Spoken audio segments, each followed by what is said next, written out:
Hello guys, இன்னைக்கு நம்ம ஒரு சைக்கலாஜிக்கல் கிரைம் த்ரில்லர் மூவி தான் பார்க்க போறோம். இந்த மூவி சைக்கலாஜிக்கல் கிரைம் த்ரில்லர் மூவிலேயே மாஸ்டர் பீஸான மூவி. இந்த மூவியோட கதை என்னன்னா, நிறைய பேர் வினோதமான முறையில இறந்து போயிட்டு இருக்காங்க. இறந்து போனா எல்லாரோட கழுத்துலயுமே ஏதோ ஒரு சிம்பிளாட்ட பதிஞ்சிருக்கு. அது மட்டும் இல்ல, இறந்து போன எல்லாருமே அவங்களுக்கு தெரிஞ்சவங்க கையால தான் இறந்துருக்காங்க. ஸோ இப்படி வினோதமா நிறைய கொலைகள் நடந்துட்டு இருக்கா. இதெல்லாம் பண்றது யாரு அப்படின்னு கண்டுபிடிச்சாங்களா இல்லையா அப்படிங்கிறது தான் இந்த படத்தோட கதை. இந்த படத்தோட நேம் த கியூர். படத்தோட ஸ்டார்டிங்ல ஒரு பொண்ணை காமிக்கிறாங்க. அந்த பொண்ணுக்கு மனநல பாதிக்கப்பட்டிருக்கு. அந்த பொண்ணு டாக்டர் கிட்ட ஒரு கொலை கேஸை பத்தி பேசிட்டு இருக்கா. அப்படியே கட் பண்ணி ஒரு ரூமை காமிக்கிறாங்க. அந்த ரூம்ல ஒரு பையன் ஒரு பொண்ணை கொடூரமா கொலை பண்ணிட்டு இருக்கான். அப்படியே நம்ம ஹீரோவை காமிக்கிறாங்க. நம்ம ஹீரோ பேரு டக்காபி. நம்ம ஹீரோ வந்து ஒரு டிடெக்டிவ். இந்த கேஸை இன்வெஸ்டிகேஷன் பண்றக்காண்டி நம்ம ஹீரோவை அப்பாயிண்ட் பண்ணியிருக்காங்க. அவனும் கொலை நடந்த ஸ்பாட்டுக்கு போயிட்டு ஏதாச்சும் கிடைக்குமான்னு சொல்லிட்டு இன்வெஸ்டிகேஷன் பண்ணிட்டு இருக்கும்போது அந்த இடத்துல ஒரு கிளாத் இருக்கு.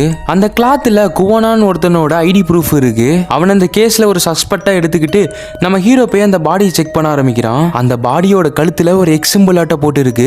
அப்படியே நம்ம ஹீரோ இன்வெஸ்டிகேஷன் பண்ணிட்டு இருக்கும்போது ஏதோ ஒரு சின்ன கதவை நோட் பண்றான். சரி உள்ள என்ன இருக்குன்னு சொல்லிட்டு கதவை திறந்து பார்த்தா அந்த குவானா உள்ள ஒளிஞ்சிட்டு இருக்கான். அவனை அப்படியே தூக்கிட்டு போய் விசாரிக்க ஆரம்பிச்சா, நான் எதுக்கு அந்த பொண்ணை கொண்டனே எனக்கே தெரியல, எனக்கு எதுவுமே ஞாபகம் இல்லை அப்படின்னு சொல்லிட்டு பயங்கரமா அழுக ஆரம்பிக்கிறான். இது எல்லாத்தையுமே சக்குமான்னு சொல்லிட்டு ஒரு சைக்காட்டிஸ்ட் பார்த்துட்டு இருக்கான். அவன் நம்ம ஹீரோட ஃப்ரெண்டு தான். அவன் இருந்துட்டு இவன் பேசுறத பார்த்தா பொய் பேசுற மாதிரி தெரியல, உண்மைதான் பேசுறான் அப்படின்னு சொல்ல, நம்ம ஹீரோ இருந்துட்டு இந்த மாசம் மட்டும் நிறைய கொலை நடந்திருக்கு.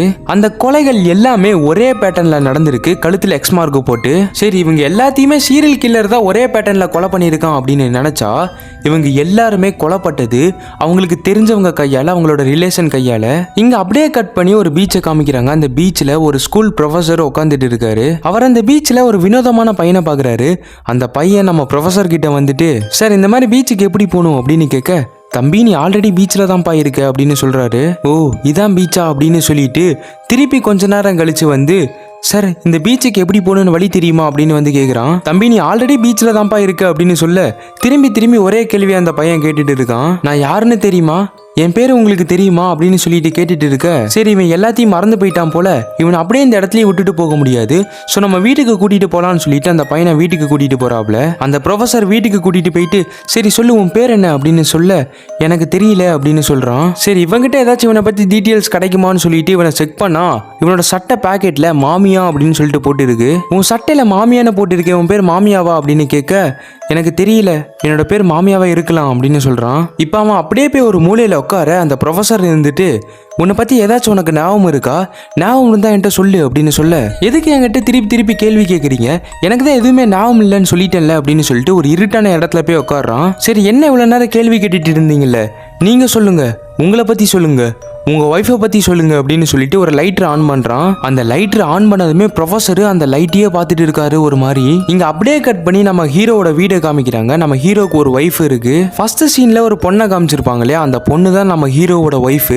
அவங்க கொஞ்சம் மனநல பாதிக்கப்பட்டவங்க. நம்ம ஹீரோ டிடெக்டிவ் ஒர்க் எல்லாம் பார்த்து முடிச்ச கையோட டெய்லி வந்து ஒய்ஃபையும் பார்த்துக்கணும். அப்படியே அடுத்த நாள் காலையில காமிக்கிறாங்க. அடுத்த நாள் காலையில அந்த ப்ரொஃபசர் ஜன்னல்ல இருந்து கீழே விழுந்து சூசைட் பண்ணிக்கிறான். அப்படியே அவனோட ஒய்ஃபோட ரூமை காமிக்கிறாங்க. அவனோட ஒய்ஃப் கொடூரமான முறையில இறந்து போய் கிடக்கா. கீழே விழுந்த ப்ரொஃபசர் இன்னும் சாவல. அவனை கூட்டிட்டு போயிட்டு அப்படியே விசாரிக்க ஆரம்பிக்கிறாங்க. நீ ஏன் உன்னோட ஒய்ஃபை கொன்னன்னு சொல்லிட்டு. அவன் இருந்துட்டு, நான் ஏன் என்னோட ஒய்ஃபை கொன்னன்னு எனக்கே தெரியல, நான் ஏன் இப்படி பண்ணன்னு எனக்கே புரியல, எனக்கு என்ன நடந்துச்சுன்னே புரியல அப்படின்னு சொல்லிட்டு ஒரு மாதிரி பயங்கரமா கதறி அழுக ஆரம்பிக்கிறான். அப்படியே செவுத்துல போய் முட்டிக்கிறான். பயங்கரமா சைக்கோ ஓட்ட பண்ணிட்டு இருக்கான். நம்ம ஹீரோக்கு என்ன பண்றதுன்னே தெரியல.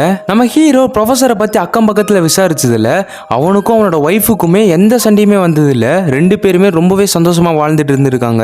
அவன் இதை பண்றதுக்கு வாய்ப்பே இல்லை அப்படின்னு எல்லாருமே சொல்றாங்க. சோ இப்படிப்பட்டவன் அவனோட ஒய்ஃப் எப்படி கொண்டிருப்பான் அப்படின்னு சொல்லிட்டு நம்ம ஹீரோ யோசிச்சுட்டு இருக்க, இப்போ ஒரு போலீஸ் ஆபீசர் சைக்கிள்ல போயிட்டு இருக்கும் போது ஒருத்தர் ரூஃப் டாப்ல சூசைட் பண்ணிக்கிறக்காண்டி நின்றுட்டு இருப்பான். அது வேற யாரும் இல்ல, நம்ம மாமியா தான். அந்த போலீஸ் ஆபீசர் நம்ம மாமியாவை ரெஸ்கியூ பண்ணி போலீஸ் ஸ்டேஷனுக்கு கூட்டிட்டு போயிருவாரு. இப்ப நைட் டைம் போலீஸ் ஸ்டேஷன்ல யாருமே இல்ல, ரெண்டே பேர் தான் இருக்காங்க. அந்த போலீஸ் இருந்துட்டு, தம்பி உன் பேர் என்னன்னு தெரியுமா, நீ எங்க இருந்து வரன்னு தெரியுமா அப்படின்னு பேசிட்டு இருக்க. ஓ இதா போலீஸ் ஸ்டேஷனா, நீங்களா இருந்தா போலீஸா, ஆமா நான் யாரு, நீங்களா யாரு, நான் உங்ககிட்ட எல்லாம் பேசிட்டு இருக்கேன் அப்படின்னு சொல்லிட்டு சொன்னதே சொல்லிட்டு இருக்கான். நான் கொஞ்சம் ஸ்மோக் பண்ணிக்கிட்டுமா அப்படின்னு சொல்லிட்டு கேட்க, சரி பண்ணிக்கோங்க அப்படின்னு சொல்றாங்க. ஒரு போலீஸ் ஆஃபீஸர் நைட் டியூட்டிக்கு கிளம்பிடுறாரு. இப்போ ஒரே போலீஸ் ஆஃபீஸர் தான் ஸ்டேஷன்ல இருக்காரு. இப்போ மாமியா இருந்துட்டு அந்த போலீஸ் ஆஃபீஸர் கிட்ட இங்க பாருங்கன்னு சொல்லிட்டு லைட்டர் ஆன் பண்றான். அந்த போலீஸ் ஆஃபீஸரும் அதையே பார்த்துட்டு இருக்க, சொல்லுங்க உங்களுக்கு என்ன பிடிக்கும், எனக்கு என்ன பிடிக்கும் சொல்லுங்க அப்படின்னு சொல்லிட்டு இருக்க அந்த போலீஸ் ஆஃபீஸரும் ஒரு மாதிரி பார்த்துட்டே இருக்காரு லைட்டரை. இப்போ அடுத்த நாள் போலீஸ் ஆஃபீஸர் மாமியாவை ஹாஸ்பிட்டலில் ஒப்படைச்சிடுறாரு. நம்ம ஹீரோவும் ஹீரோட ஃப்ரெண்டும் பேசிட்டு இருக்காங்க. நம்ம ஹீரோட ஃப்ரெண்டு இருந்துட்டு ஏன்னா கொலை பண்ண எல்லாருமே என்ன நடந்துச்சுன்னு தெரியலன்னு தான் சொல்றாங்க. அவங்க யாருமே பொய் சொல்ற மாதிரி தெரியல. அவங்கள யாரும் ஹிப்னடைஸ் பண்ணி தான் அதெல்லாம் செய்ய வைக்கிறாங்க. ஸோ யாரு இதுக்கெல்லாம் காரணங்கிறத நம்ம கண்டுபிடிக்கணும் அப்படின்னு பேசிட்டு இருக்க இங்க அப்படியே அந்த போலீஸ் ஆஃபீஸரை காமிக்கிறாங்க. நல்லா தான் சுத்திட்டு இருக்கான். திடீர்னு கன் எடுத்து அவன் கூட வேலை செய்யல போலீஸ் ஆஃபீஸரை போட்டு தள்ளிடுறான். இப்போ ஹாஸ்பிட்டல்ல நம்ம மாமியாவை ஒரு லேடி டாக்டர் ட்ரீட் பண்ணிட்டு இருக்காங்க. உன் மெமரியில எப்படி இருக்கு, இப்போ கொஞ்சம் இம்ப்ரூவ்மெண்ட் இருக்கா அப்படின்னு சொல்லி பேசிட்டு இருக்க இப்போ நான் ஸ்மோக் பண்ணட்டுமா அப்படின்னு கேட்குறான். இங்க ஸ்மோக்லாம் பண்ணக்கூடாது அப்படின்னு சொல்ல சரி நான் போய் தண்ணி குடிச்சிட்டு வந்துடுறேன்னு சொல்லிட்டு தண்ணியை எடுத்துட்டு வரான். வேணே கிளாஸ்ல இருக்க தண்ணியை தட்டி விடுறான். அந்த டாக்டரும் அந்த தண்ணி வலியறத அப்படியே பார்த்துட்டு இருக்க சொல்லுங்க உங்களை பத்தி சொல்லுங்க, உங்களை பத்தி உங்களுக்கு தான் தெரியும், உங்க ஆள் மனசுல இருக்கிறத சொல்லுங்க இப்படின்னு கேள்வியெல்லாம் கேட்டுட்டு இருக்க அந்த டாக்டரும் அப்படியே அந்த தண்ணி போறதெல்லாம் பார்த்துட்டு ஒரு மாதிரி பதில் சொல்லிட்டு இருக்காங்க. அப்படியே பேசிட்டு இருக்கும் போதே மாமியா எந்திரிச்சு போயிடுறான். டாக்டர் என்ன நடந்துச்சுன்னே தெரியாம ஒரு மாதிரி கன்ஃபியூஷன்ல இருக்காங்க. சைட்ல திரும்பி பார்த்தா அந்த செவுத்துல எக்ஸிம்பிளாட்ட போட்டிருக்கோம். இது எப்படி போட்டிருக்குன்னு சொல்லிட்டு அதை அழிச்சிட்டு இருப்பாங்க. இங்க அந்த கொலை நடந்த இடத்துக்கு போலீஸ் ஆஃபீஸர்லாம் வராங்க. நம்ம ஹீரோ அப்படியே இன்வெஸ்டிகேஷன் பண்ற அந்த போலீஸ் ஆஃபீஸர்கிட்ட சொல்லுங்க நீங்க உங்க கூட வேலை செய்யற போலீஸ் ஆஃபீஸரே கொன்னீங்க அப்படின்னு சொல்ல நான் ஏன் கொன்னேன்னு எனக்கே தெரியல, நான் எப்படி இது பண்ணேன்னு எனக்கே தெரியல அப்படின்னு சொல்லிட்டு இருக்கான். உங்களுக்கு அவருக்கு ஏதாச்சும் பிரச்சனை இருக்கா?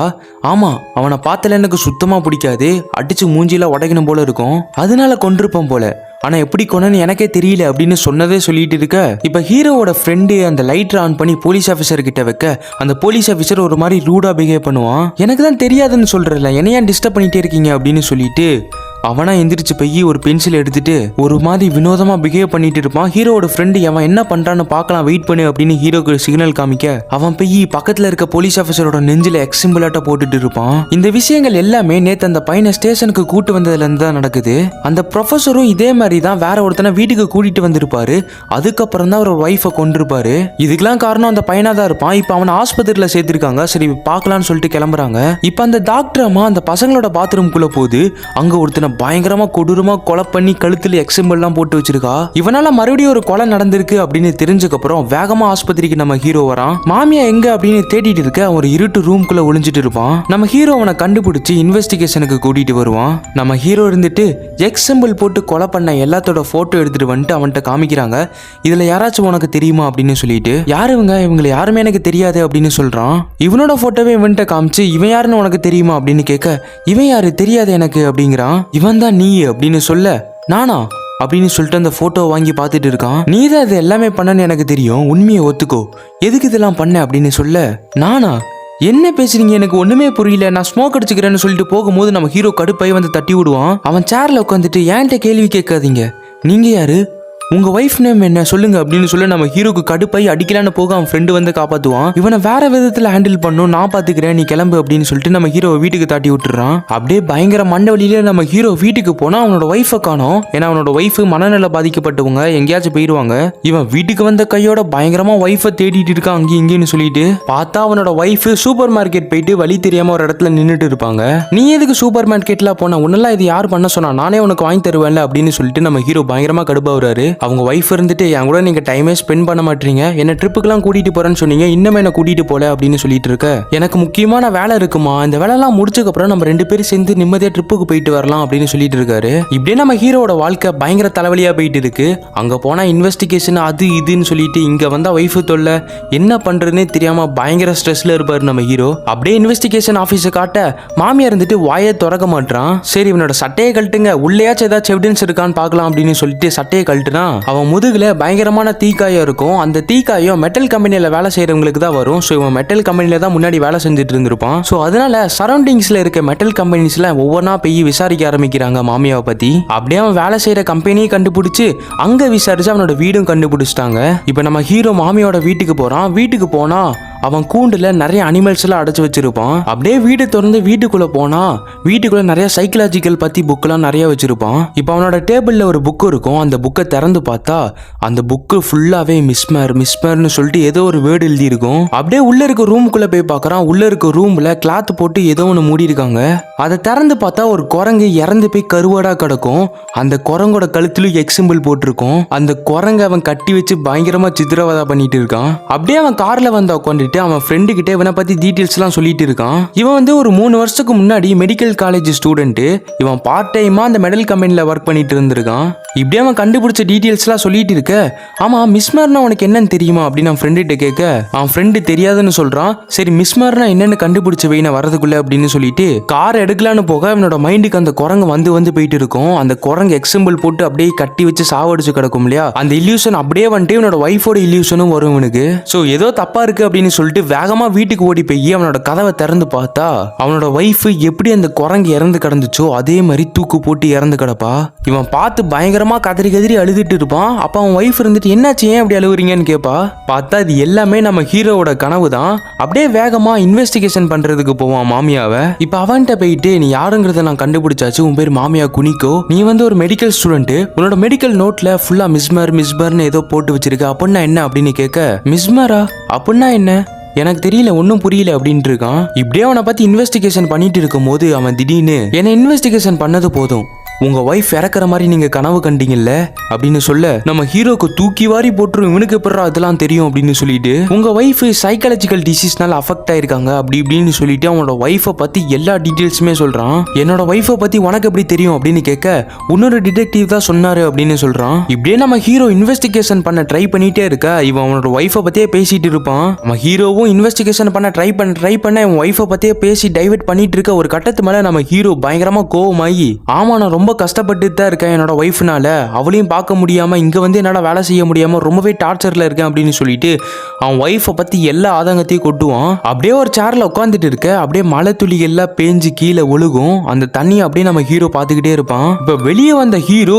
ஒரு டிடெக்டிவ் போட்டு பயங்கரமா அடின்னு அடிச்சுட்டு இருப்பான். என்னோட ஒய்ஃபை பத்தி அவங்ககிட்ட யாரா சொன்னா அப்படின்னு சொல்லிட்டு இப்ப அடுத்த நாள் மாமியாவை இன்வெஸ்டிகேஷன் பண்றக்காண்டி எல்லா போலீஸ் ஆபீசர் முன்னாடி நிறுத்தி இன்வெஸ்டிகேஷன் பண்ணிட்டு இருந்தா இவன் கேட்கிற எல்லா கேள்விக்குமே இடக்கு முடுக்க பதில் சொல்லிட்டு இருப்பான். நம்ம ஹீரோக்கு பயங்கரமா டென்ஷன் ஆகும். அப்படியே அதே டென்ஷன்ல வீட்டுக்கு வந்தா வீட்டுல அவனோட ஒய்ஃப் டின்னர் ரெடி பண்ணி வச்சிருப்பா. என்னன்னு பார்த்தா சமைக்காத வெறும் பச்சை கறி இருக்கும். அதுல நம்ம ஹீரோக்கு பயங்கரமா டென்ஷன் ஆகும். அப்படியே அதை பார்த்துட்டே ஒரு மாதிரி சைக்கோவோட்ட உட்காந்துட்டு இருப்பான். ஒரு கட்டத்துல இவளை கொண்டுலாமா அப்படிங்கிற மாதிரி பெட்ரூம் கிட்ட போவ மாமியோட கேஸ் இன்வெஸ்டிகேஷன் பண்ண நம்ம பிரைண்டே வேற மாதிரி போயிட்டு இருக்கு. நம்மளோட ஒய்ஃபே நம்மளே கொல்ற அளவுக்கு துணிஞ்சிட்டோம். சோ இதுக்கு மேல அவன் நம்ம கூட இருந்தா சேஃப் இல்ல அப்படின்னு சொல்லிட்டு ஒரு சைக்காலஜிக்கல் ஹாஸ்பிட்டல்ல போயிட்டு அவனோட ஒய்ஃபை சேர்த்துட்டு வந்துருவான். இப்ப நம்ம ஹீரோட ஃப்ரெண்ட் இருந்துட்டு மிஸ்மர்னா என்ன அப்படிங்கறத கண்டுபிடிச்சிட்டான். மிஸ்மர்னா வேற யாரும் கிடையாது, அது ஒரு ஆளு. அந்த ஆளு ஹிப்னடைஸ் பண்றவன். நம்ம ஹீரோக்கு ஒரு வீடியோ போட்டு காமிக்கிறான். அந்த வீடியோ வெறும் 3 செகண்ட் தான். அந்த வீடியோல ஒரு லேடி உட்காந்துட்டு இருக்காங்க. அப்ப ஃபிராக்ஷன் ஆஃப் செகண்ட்ல ஒரு கை மட்டும் வந்துட்டு போகுது முன்னாடி. அப்படியே அந்த கையில ஏதோ ஒரு சிம்பிள் போட முன்னாடி இருக்கவங்க எதனாலயோ வசியப்படுத்தப்படுறாங்க. அந்த வீடியோல ஒரு கை தெரிஞ்சிச்சு இல்லையா, அந்த கை தான் மிஸ்மரோட கை. அவன் தான் ஒரு லேடியை வசியப்படுத்தும் போது வீடியோ எடுத்து வச்சிருக்கான். அந்த வசியப்படுத்தப்பட்ட லேடி 2 நாள்ல அவனோட பெத்த மகனையே கொன்னு கழுத்துல எக்ஸிம்பிளாட்ட போட்டிருக்கா. சோ இந்த மாதிரி கொலைகள் எல்லாமே மிஸ்மர் மட்டும்தான் பண்ணிட்டு இருந்திருக்கான். அவன் இது வரைக்கும் யாரு என்னங்கிறது எதுவுமே தெரியல. பட் அது முன்னொரு காலத்துல நடந்த ஒரு விஷயம். மறுபடியும் இதே மாதிரி ஒரு கேஸ் நடக்குதுன்னா நம்ம இந்த வீடியோ பார்த்த மாதிரியே மாமியாவும் இந்த மாதிரி ஒரு வீடியோவை பார்த்து அவன் வசியப்படுத்த கத்துக்கிட்டு எல்லாத்தையும் பண்ணிட்டு இருக்கலாம். சோ இதை பத்தி ஃபுல்லா தெரிஞ்சுக்கணும்னா மாமியா வீட்டுக்கு தான் போகணும் அப்படின்னு சொல்லிட்டு மாமியோட வீட்டுக்கு போயிட்டு சேச்சிங்க போடுறாங்க. மாமியோட வீட்டுல ஒரு மிஸ்மர்னு சொல்லிட்டு ஒரு புக்காட்டு இருக்கு. அந்த புக்கோட பேக் பேஜ்ல தான் மிஸ்மரை பத்தி போட்டிருப்பானுங்க. பட் அவனோட ஃபேஸ் தெளிவா மென்ஷன் ஆயிருக்காது. சோ அந்த புக்கை பத்தி தெரிஞ்சுக்கலாம் அப்படின்னு சொல்லிட்டு ஹீரோட ஃப்ரெண்ட் அந்த புக்கை வீட்டுக்கு எடுத்துட்டு போயிடுறான். இப்ப ஹீரோட ஃப்ரெண்ட் அந்த புக்கை கையில வச்சுட்டு மிஸ்மரை தேடி ஒரு பாலடைஞ்ச சைக்காலஜிக்கல் ஹாஸ்பிட்டலுக்கு போறான். இப்ப அந்த சைக்காலஜிக்கல் ஹாஸ்பிட்டலோட ஜன்னல்ல யாரோ இவனை எட்டி பாக்குற மாதிரி இவனுக்கு ஃபீல் ஆகுது. அவன் அந்த சைக்காலஜிக்கல் ஹாஸ்பிட்டலுக்குள்ள போய் பாக்குறான். ஒரு இருட்டு ரூம் இருக்கு. அந்த இருட்டு ரூம்ல ஏதோ ஒரு உருவம் மட்டும் நின்னுட்டு இருக்கு. அந்த உருவம் கொஞ்சம் கொஞ்சமா கிட்டக்க வர பார்த்தா அந்த டிடெக்டிவ் டக்காபி இவன் அப்படியே ரொம்பவே மிரண்டு போயிடுறான். நீ தான் அந்த மிஸ்மரா அப்படின்னு சொல்லிட்டு இருக்க. பார்த்தா இது எல்லாமே கனவு. அவனோட ஃப்ரெண்ட் அவனோட வீட்டுல தான் இருந்துட்டு இருப்பான். அப்படியே ஒரு மாதிரி சைக்கோவோட்ட உட்காந்துட்டு மூஞ்சில பயங்கரமா வேர்த்துட்டு இருக்கும். அப்படியே நம்ம டக்காபி வருவான் உள்ள. நீ இந்த மாதிரி உட்காந்துட்டு இருக்க, உன் மூஞ்சி ஏன் இப்படிலாம் வேர்த்துட்டு இருக்கு அப்படின்னு அவன் கேட்க, ஒண்ணு இல்ல அப்படின்னு சொல்லிட்டு வீட்டுக்குள்ள போயிட்டு லைட்டை போட்டு பார்த்தா இவனோட ஃப்ரெண்டு வீட்டோட செவுத்துல எக்ஸிம்பிளாட்ட பெருசா போட்டிருப்பான். நம்ம ஹீரோ இருந்துட்டு அவன் ஃப்ரெண்டு கிட்ட அந்த செவுத்துல என்ன அப்படின்னு கேட்க, இது நான் போடல அப்படின்னு சொல்லிட்டு வேகமா எந்திரிச்சு போய் நகத்தை வச்சு கீறிக்கிட்டு இருப்பான். அப்படியே ஒரு மாதிரி சைக்கோ ஓட்ட அந்த எக்ஸிம்பிள் எல்லாம் கீறிக்கிட்டு இருக்க நம்ம ஹீரோ அப்பதான் ரியலைஸ் பண்றான் இவனும் அந்த மாமியானால ஹிப்னடைஸ் பண்ணப்பட்டிருக்கான். அப்படியே சைக்கலாஜிக்கல் ஹாஸ்பிட்டல்ல மாமியாவை காமிக்கிறாங்க. அவனை ஒரு ரூம்ல போட்டு அடைச்சு வச்சிருக்கானுங்க. அப்படியே அவனுக்கு மண்டெல்லாம் சூடாகி அங்க இருக்கிறதெல்லாம் போட்டு சேர் எடுத்து உடச்சுக்கிட்டு இருப்பான். இப்ப நம்ம ஹீரோ அந்த சைக்கலாஜிக்கல் ஹாஸ்பிட்டலுக்கு போயிட்டு அந்த மாமியாவை அங்கிருந்து தப்பிக்க விடுறான். இப்ப நம்ம ஹீரோ கார்ல வந்துட்டு இருக்க அவன் ஃப்ரெண்டு இறந்துட்டான் அப்படிங்கிற நியூஸ் வருது. இப்ப அவன் ஃப்ரெண்டை போய் பார்த்தா கொடூரமா சூசைட் பண்ணி கிடப்பான் கழுத்துல எக்ஸ் சிம்பிளோட.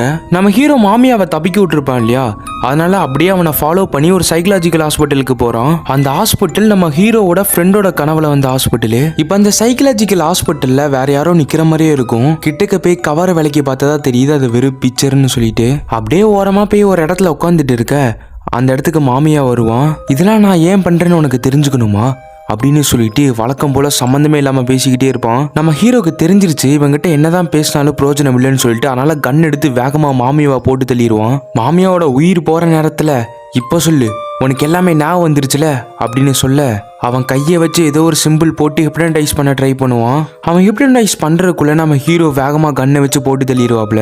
இப்ப அந்த சைக்கலாஜிக்கல் ஹாஸ்பிட்டல்ல ஒரு ரூம் இருக்கும். அந்த ரூம்குள்ள போயிட்டு நம்ம ஹீரோ செக் பண்ணிட்டு இருக்க அந்த ரூம்ல பழைய ரேடியோவாட்டம் இருக்கும். அந்த ரேடியோவை ஆன் பண்ணா மிஸ்மரோட வாய்ஸ் கேட்கும். அது என்ன லாங்குவேஜ்னே தெரியல, வினோதமான லாங்குவேஜ்ல ஏதோ ஒன்று பேசிட்டு இருக்க நம்ம ஹீரோ அந்த ரேடியோவை பார்த்துட்டே ஒரு மாதிரி உட்காந்துட்டு இருப்பான். இங்க அப்படியே கட் பண்ணி நம்ம ஹீரோவோட ஒய்ஃபை காமிக்கிறாங்க. நம்ம ஹீரோவோட ஒய்ஃபை யாரோ கொடூரமா கொலை பண்ணி கழுத்துல எக்ஸ் சிம்பிள்லாம் போட்டிருக்காங்க. அதை ஒரு நர்ஸ் பார்த்தும் பார்க்காத மாதிரி போயிட்டு இருக்கா.